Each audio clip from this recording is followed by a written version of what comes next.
Welcome to our session on creative methods. We are happy to welcome you here from the Cross-Innovation Conference. We are Raffaela and Carolin, both working in the Cross-Innovation Hub, which belongs to the Hamburg Kreativ Gesellschaft. And we would like to share some experience with creative methods that we developed in our team together with creative experts of the cultural and creative industries today with you. Our short agenda is we would like to introduce you to cross-innovation again, just very briefly, then share a bit of our experience with the genesis of the methods. Then we will do a quick deep dive into 5 methods that we developed. And at 12:30, we will together practically do the method embodiment. And at the end, we would be happy to get some feedback of you. So now my colleague Raffaela will take over with a short intro to cross-innovation. A warm welcome from my side too. We know that you know already a lot about the Hamburg Kreativ Gesellschaft and the project that Carolin and I work for, so the Cross-Innovation Hub. But just to make sure everyone's on board, Hamburg Kreativ Gesellschaft is a public agency owned by the city of Hamburg. It fosters creatives from all different submarkets that belong to the creative industry. So it may be architecture, literature, software, games, or advertising. And we're doing that through the access to space, to finance, to knowledge programs, so capacity building programs, as well as innovation programs. And innovations programs is what we're doing with the Cross-Innovation Hub. It's what we're addressing. And we may be addressing it through one-day workshops up to formats that last for several months, like the Cross-Innovation Lab or Hub that we're doing.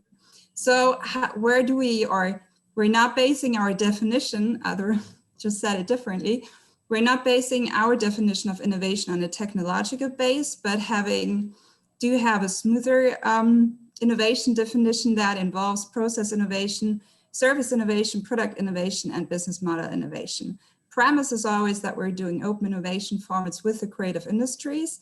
And as I said, there are different formats that we're having, and they may last from one day up to several months. So one slide. Okay, so now we see, or we just try to subsume why we believe that creatives are such great innovation catalysts. Of course, there are more arguments to mention, but just to mention a few, I think, or we believe that they have a natural change of perspective, or they naturally change perspective on a daily basis. They're very flexible. They work in network-like collaborations and network structures, and they show in processes of ideation a very high degree of originality and show a fluidity of ideas. And what we find also very precious is their sensitivity for problems, that they dare and have the courage to redefine challenges throughout results open, but yet solution-focused processes that we're trying to shape with every format we're organizing. So now let's have a deep dive look at our ideal typical process. So here you see setting, Preject, Project, and Eject. From a participant's perspective, there are those 3 phases and focus, so Preject, Project, and Eject. But before starting that participant's perspective, there are setting factors that we're bearing in mind, because setting means framing conditions of how we're shaping such formats of cross-innovation. So success factors that come into play as eye-level collaboration, for instance, place, the constellation of participants, and time duration. So when we're then starting such a process, we often go with this double diamond as proposed by the British Design Council. So a very classical design thinking process. But what we would always say is at least it takes one diamond. It needs a period of diversion where you're consciously opening up for multi-perspectivity, increasing complexity, to then again condense towards results or pre-results. So the project or the process that you see here and the part of Preject and Project is about, Preject is about really bonding and framing and really having a deep dive into the challenges that participants or companies bring into innovation processes. So there is just time and space to do research, field research, to question the challenge, to question the context, to question the relevance of it and everything, and then to synthesize the knowledge which comes from very different perspective towards insights. So when starting the project period, the challenge may be redefined. And as we put our focus in cross-innovation context on the early period of innovation, and hereby also involving creatives, this is just super crucial before the project period starts with ideation and realization towards a solution. So ideation is all about developing very many ideas and then making a decision towards conversion to realize one solution that can then be tested. And of course, this whole process is accompanied by evaluation because we're a learning project. And of course, we want to make things better throughout time. And I think what is also very, or maybe interesting for you to mention, that if we take an example like our format Cross-Innovation Lab, where it's all about an experimental space that we're opening for visionary creatives to work with agents from companies on challenges they bring, and that they have the chance to redefine those challenges, that it's very impactful are the moments between divergence and convergence. That's when we really bring together every team that is, that plays a role in such a process. So in the Cross-Innovation Lab, there are usually up to 6 or 7 companies that are joining, and there are more than 12 creatives from very different fields that are also joining. So you can imagine in the periods of research, synthesize, ideate, and realize, you have smaller teams, but those teams, or the bigger team, comes together when it's about changing from the period of divergence to convergence. And this is just a very rich moment of open innovation with creatives where like very constructive critique can be possible from all sides. So we're having a learning mindset. We have a mutual learning mindset. And this is why we did some interviews with creatives too. And I'm handing over to Carolin. Exactly. We, as you might have already noted, we already worked very methodologically before we started to develop own methods. But the goal of these methods were always the same. We want to create an environment where an open mind is possible, but solution-oriented work is the goal. And during COVID crisis, a lot of events had to be cancelled, of course. So we tried to channel our capacities to do some research, and I'm going to tell you a bit about how exactly we did that. You remember probably the 11 sub-markets of the cultural and creative industries that we showed you already earlier.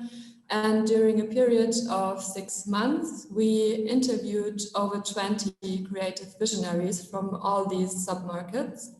Our aim was to extract their routines, to extract their approaches and methods, and try to translate their abilities and their approaches into methods that could be applied in cross-innovation processes. And our underlying goal, because we're a public intermediary who work for the cultural and creative industries, is always to carve out the potentials of the CCI.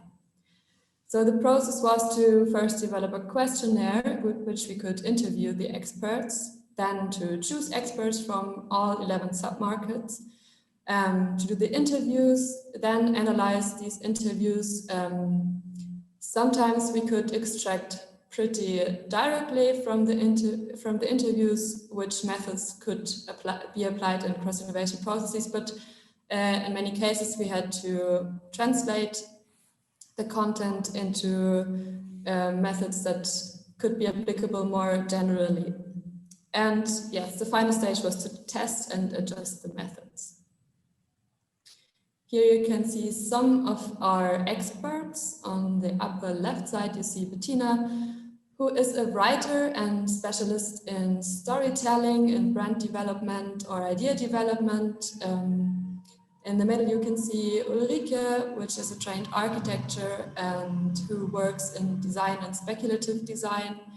Or in the upper right corner, you see Erik, who is a product designer who is specialized in circular economies. And in the bottom, you see Florian, who is a conceptual artist and works with mixed media. But also you can see a musician from a string ensemble and a director of a theater and another architect. These are just a few of the examples. We interviewed more than 20 experts and had over 200 hours of interview material.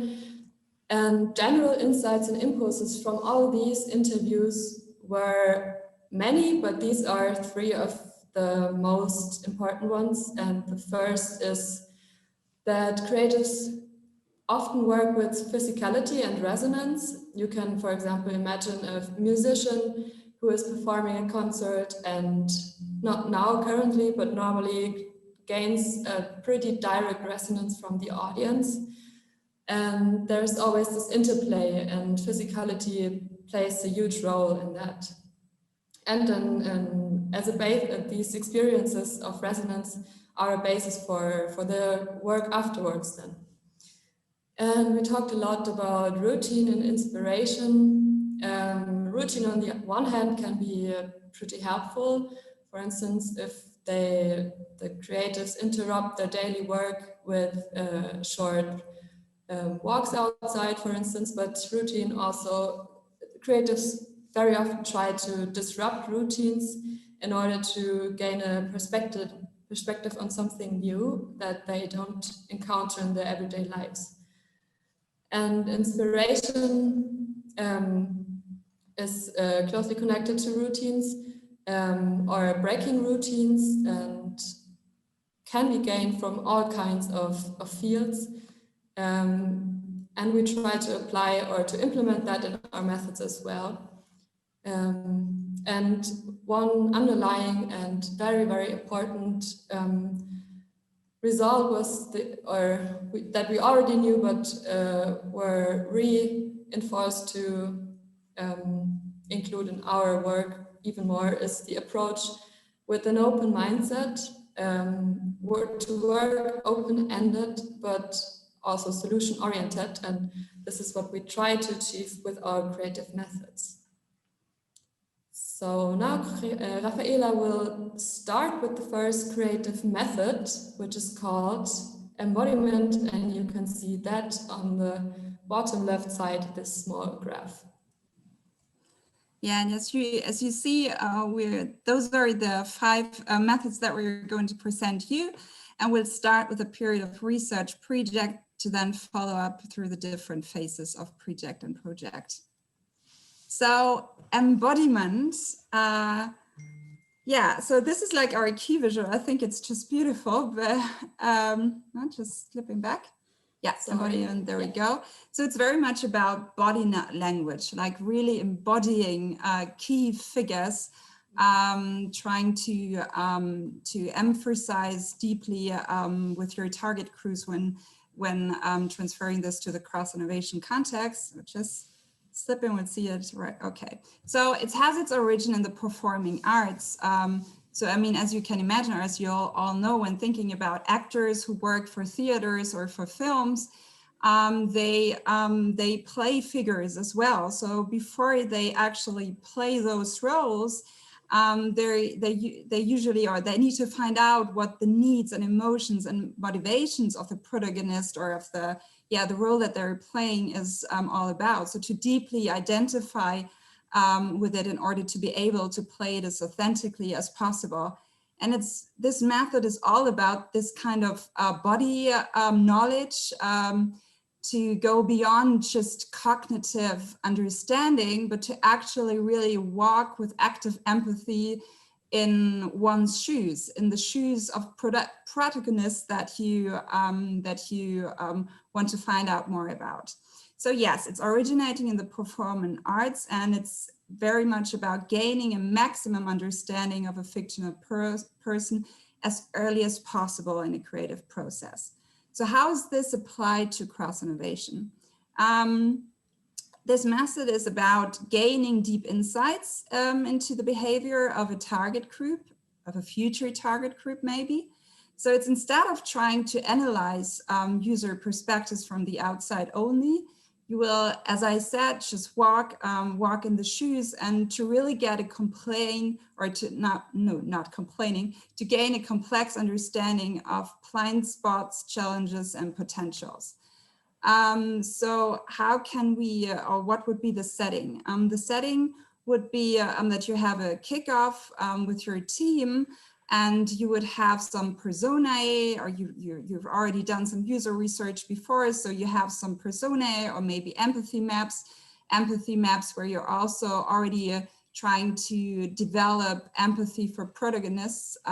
So you may already have what he or she thinks, feels, says, acts like listed, their pain points, their love points, however this empathy map is structured.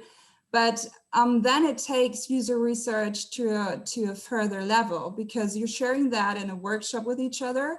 So everyone should be on board, but then it's really about that different people of this team are allocated with one or more figure and really walk in the figure's shoes, ideally for a longer period of time.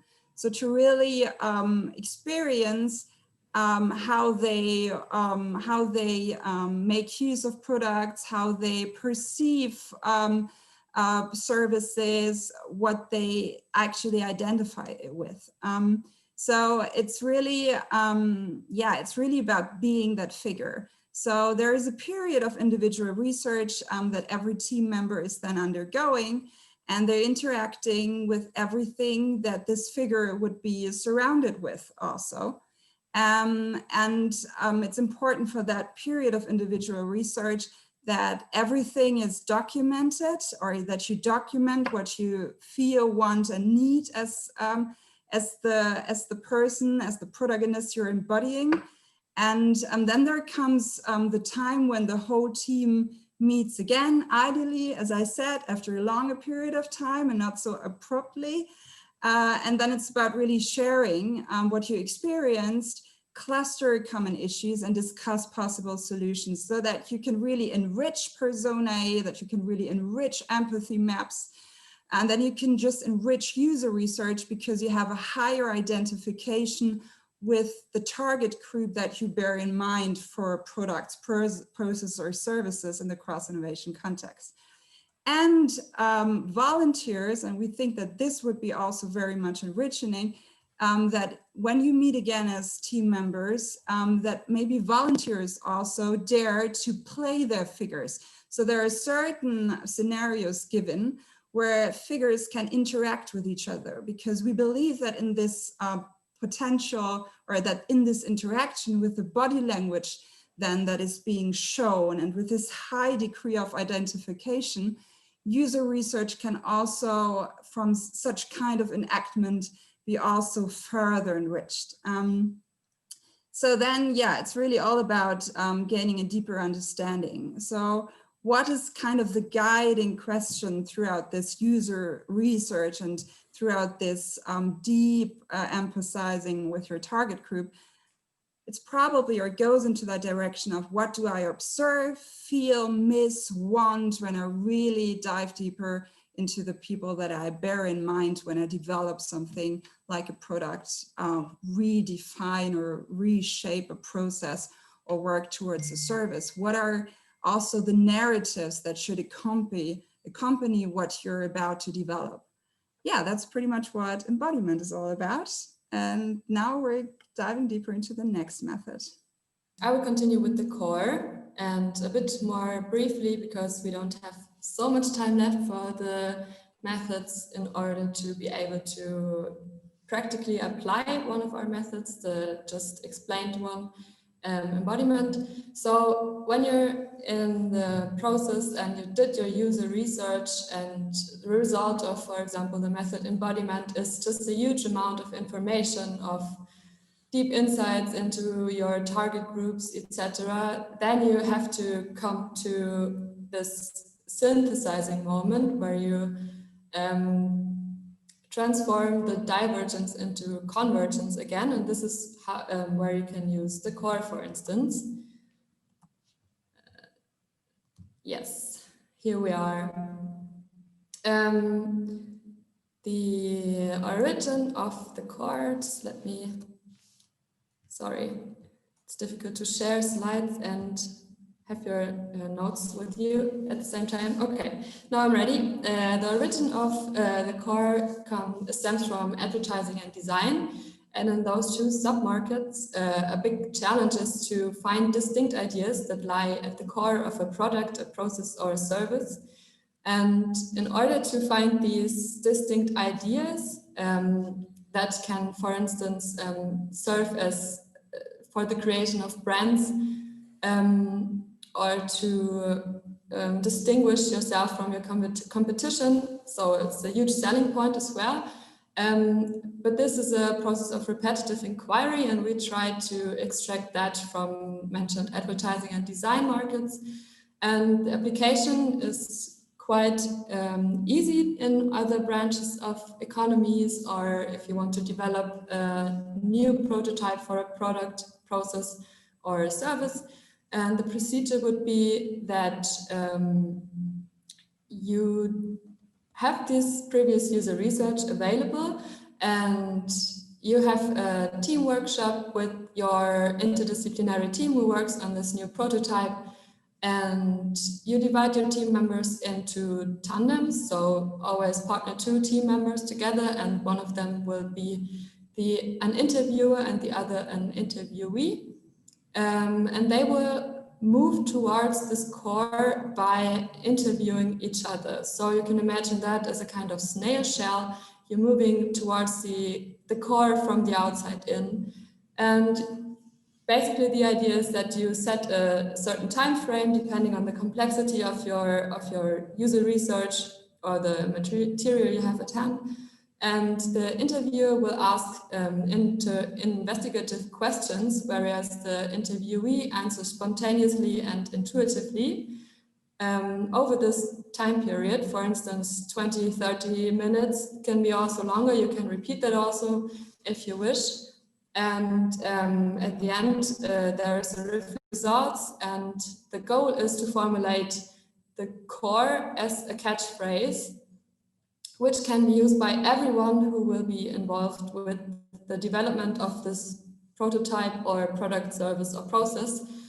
And the criteria is that this catchphrase has to be promising and distinct. Guiding questions would be: what is at the core of the idea? What is the promising endpoint? What is the distinctive essence of this product, service, or process? So now the convergence has hopefully happened, and you will start to ideate. Yeah, and one exemplary method here is search the art. So we continue now to the next slide. So search the art as it's up here is all about extracting the most dissonant and yet intriguing aspects of an idea. So it stems from design and literature, from those submarkets.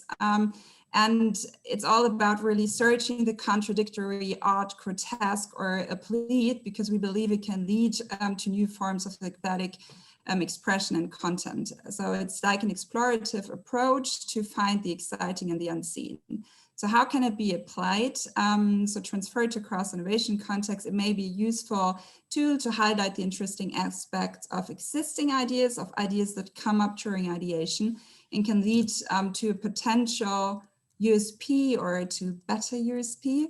So it's all about, it's all about tensions that would hopefully arise and can be solved throughout this process. So the procedure would be like team Team members will first pitch existing ideas to a group in great detail, whilst others are just listening and taking notes, maybe drawing.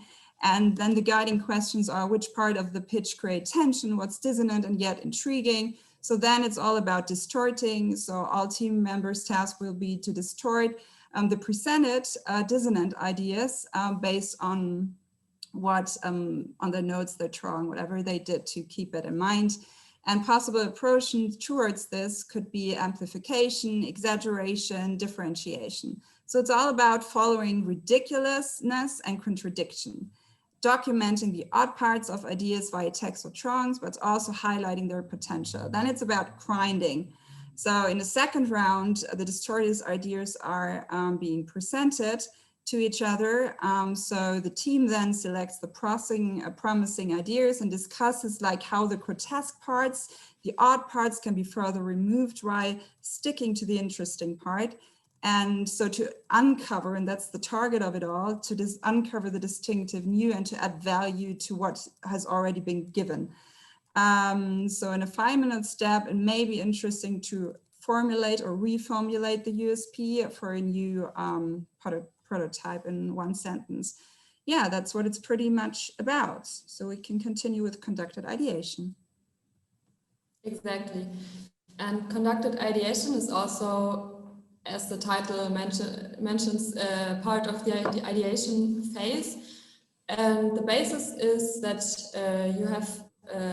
you use another method, for instance, search the odd, or just a very common method of design thinking, which could be design studio, for instance. And the conducted ideation is a way of facilitating your team. And the goal is it stems from the music of the work of a conductor of a symphonic orchestra. And the role of the conductors was described in the interview as not only to help the individual musicians to play at their best, but also to keep the orchestra awake during long rehearsals, or to help them unite into one body of sound. And we try to apply that in our cross-innovation processes as well. So the conductor will be drawn by lot or chosen by the team you work with, and he or she will not directly take part in the ideation process, but will act as a facilitator, so to say, but a bit more a creative facilitator than, or a very intuitive facilitator who can, for instance, questions to energy seems to be stuck, or the conductor can send the whole team on a short walk, for instance, if he or she feels that the team is losing energy, for instance. So the goal is to enable spontaneity in the team and enable all team members to focus on the creative aspects of their ideation.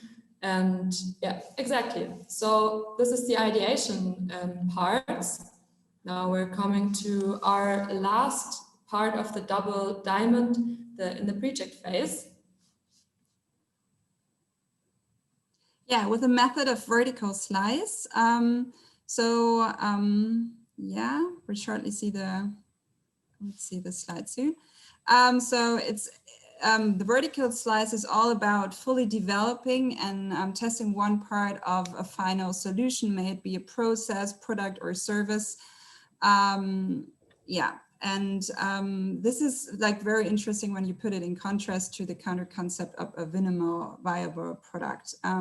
But before I'm diving a little bit deeper into that, this method stems from games development, because games development is a highly complex process in which different professional groups are involved in the planning of interdependent functional aspects. So creating a vertical slice of a game allows for a holistic preview of the end product. And it means to have one fully developed level. And this helps just developers to find weak points and also to experience main aspects before the whole game is finished, to do user research at that state. So applying this to the cross-innovation context, it can be used to just test a complex product process service before it's fully developed.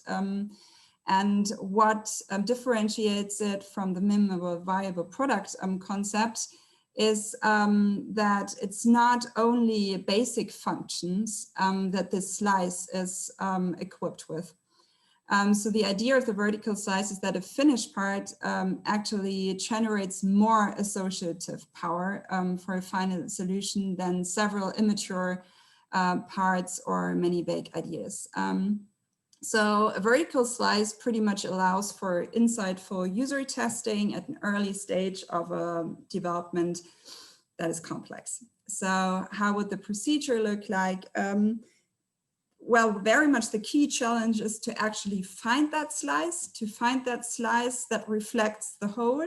So at first sight, most products, processes, service do not seem to have that distinctive part. So when coming together as a team, it's all about finding that slice. Or collecting first and then making a choice. And then it's pretty much just like the usual process. It's about planning and carrying out that development and doing the testing. So guiding questions are which slice contains and reflects all relevant aspects of the final product, process, and service, as you see up here.